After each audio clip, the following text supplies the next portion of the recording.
Pendukung dan simpatisan kami yang ada di seluruh Indonesia, dari Sabang sampai ke Papua, dari Pulau W hingga ke Pulau Rote, khususnya yang saat ini ada di Kecamatan Pangaribuan, Kabupaten Tapanuli Utara, Provinsi Sumatera Utara, dalam pencegahan dan pemberantasan korupsi di Indonesia, untuk memenuhi hak publik atau rakyat guna mengetahui penggunaan uang rakyat atau negara sebagaimana dimaksud pada pasal 6 ayat 1 bab 2 asas fungsi hak kewajiban dan peranan pers Undang-Undang Republik Indonesia nomor 40 tahun 1999 tentang pers, maka sesuai tupoksi kami yang diamanatkan pada Undang-Undang Republik Indonesia nomor 31 tahun 1999 junto Undang-Undang Republik Indonesia nomor 20 tahun 2001 bab 5 pasal 41 tentang peran serta masyarakat dalam pemberantasan tindak pidana korupsi ayat 1 yang menyatakan bahwa masyarakat dapat berperan serta membantu upaya pencegahan dan pemberantasan tindak pidana korupsi. Ayat 2, peran serta masyarakat sebagaimana dimaksud pada ayat 1 diwujudkan dalam bentuk a.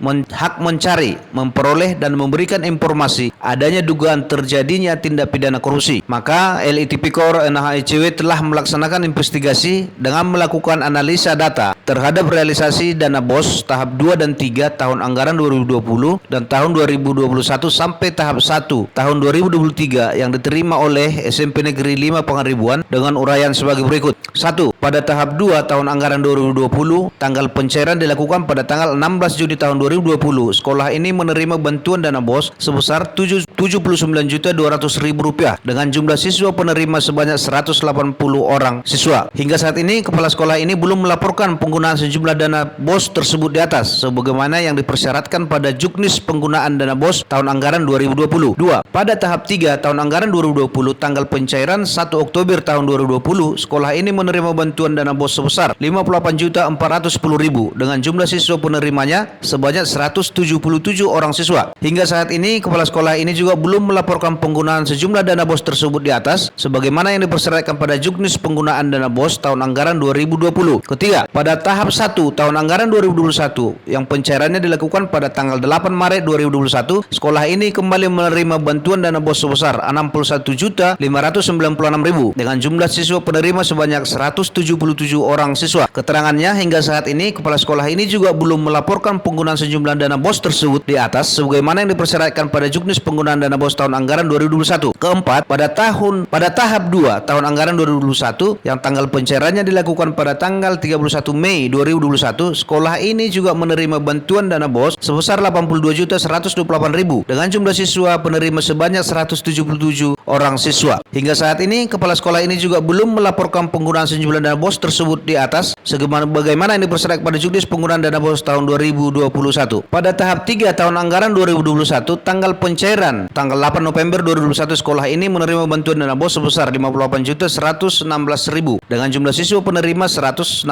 orang siswa. Hingga saat ini, kepala sekolah ini belum melaporkan penggunaan sejumlah dana BOS tersebut di atas sebagaimana yang dipersyaratkan pada Juknis penggunaan dana BOS tahun anggaran 2021. Dapat nomor 10 poin F salinan lampiran peraturan Menteri Pendidikan dan Kebudayaan Republik Indonesia nomor 8 tahun 2020 poin D ayat 1 pasal 19 paragraf 1 pengelolaan dana BOS reguler oleh sekolah bagian kedua pengelolaan dana BOS reguler Peraturan Menteri Pendidikan dan Kebudayaan Republik Indonesia nomor 6 tahun 2021 yang menyebutkan bahwa kepala sekolah bertugas membuat laporan penggunaan dana BOS reguler. Anehnya, walaupun pada tahun 2020 sekolah ini belum melakukan pelaporan dana BOS, namun sekolah ini juga tetap menerima kucuran bantuan dana BOS pada tahun 2021 dan tahun-tahun berikutnya. 6. Pada tahap 1 tahun anggaran 2022, tanggal pencairannya dilakukan pada tanggal 18 Februari tahun 2022. Sekolah ini menerima bantuan dana BOS sebesar Rp58.116.000 dengan jumlah siswa penerima sebanyak 167 orang siswa. Dari jumlah dana tersebut di atas terdapat dana untuk komponen pemeliharaan sarana dan prasarana sekolah sebesar Rp3.886.000. 7. Pada tahap 3 tahun anggaran 2022, tanggal pencairannya dilakukan pada tanggal 11 Oktober 2022. Sekolah ini menerima bantuan dana BOS sebesar Rp58.116.000 dengan jumlah siswa penerimanya sebanyak 167 orang siswa. Dari sejumlah dana tersebut di atas terdapat dana untuk komponen pemeliharaan sarana dan prasarana sekolah sebesar Rp19.164.000. 8. Pada tahap 1 tahun anggaran 2023 yang tanggal pencairannya dilakukan pada tanggal 23 Juni 2023, sekolah ini menerima bantuan dana BOS sebesar Rp91.640.000 dengan jumlah siswa penerima sebanyak 158 orang siswa. Dari sejumlah dana tersebut di atas terdapat dana untuk komponen pemeliharaan sarana dan prasarana sekolah sebesar Rp7.150.800. Maka total dana BOS untuk komponen pemeliharaan sarana dan prasarana sekolah mulai dari tahap 1 sampai 3 tahun anggaran 2022 dan tahap 1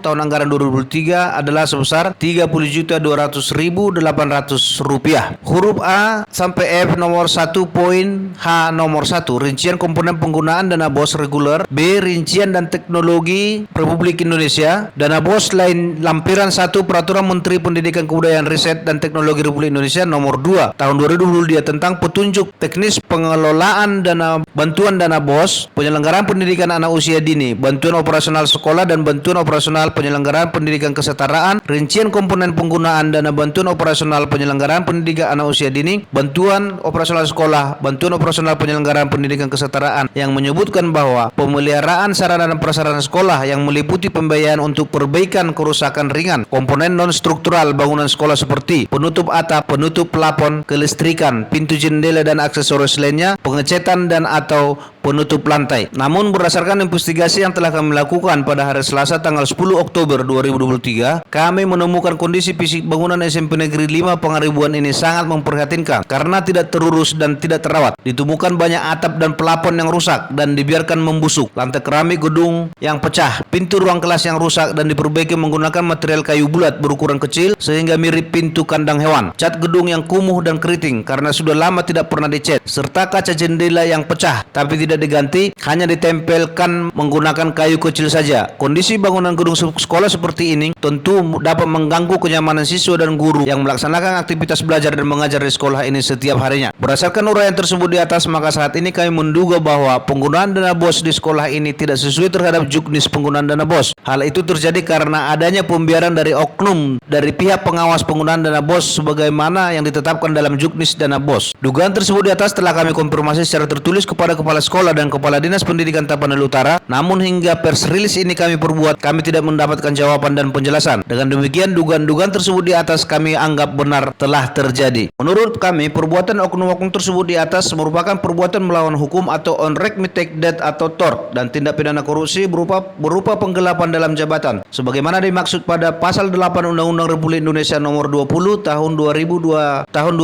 tentang perubahan atas Undang-Undang nomor 31 tahun 1999 tentang pemberantasan tindak pidana korupsi yang berbunyi dipidana dengan pidana penjara paling singkat 3 tahun dan paling lama 15 tahun dan pidana denda paling sedikit Rp150 juta dan paling banyak Rp750 juta pegawai negeri atau orang lain selain pegawai negeri yang ditugaskan menjalankan suatu jabatan umum secara terus-menerus atau untuk sementara waktu dengan sengaja menggelapkan uang atau surat berharga yang disimpan karena jabatannya atau membiarkan uang atau surat berharga tersebut diambil atau digelapkan oleh orang lain atau membantu dalam melakukan perbuatan tersebut. Karena itu, agar kerugian keuangan negara dapat dikembalikan ke kas keuangan negara Republik Indonesia dan oknum kepala sekolah SMP Negeri 5 Pangaribuan dan oknum lainnya yang terlibat pada penggunaan dana BOS di sekolah ini, kami meminta kepada aparat penegak hukum yang ada di Kabupaten Tapanuli Utara untuk segera melaksanakan tindakan hukum dengan melakukan penyelidikan terhadap penggunaan dana BOS di sekolah SMP Negeri 5 Pangaribuan ini secara menyeluruh. Demikian pers rilis ini kami lakukan, Jakarta 18 November 2023. Deputi Humas LTP Korea HICW David Mangatas Melau.